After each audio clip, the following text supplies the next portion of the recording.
So, good morning guys. So, mudto na, di ba? Mudto na. Hapit na paniod to. So, dera di atong baboy guys. Natulog ni siya guys. Dera, isa laman ka buo kay nakuha na siya guys. Ipalit na lang uban ane. Then, napod haring ubos guys. So, guys, dere ang dalan. Grasya guys, oh. Nangatulog sila.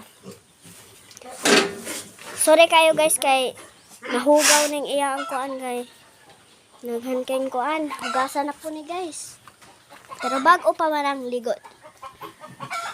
Yon, dera amo ang mga baboy dito guys. Guys. Og dapo dari guys. Dayon. Nangabako dayon ning mga bakten. Kung kinsay mo palit ana guys, anhirahari guys. Thank you sa tanan guys. Salamat.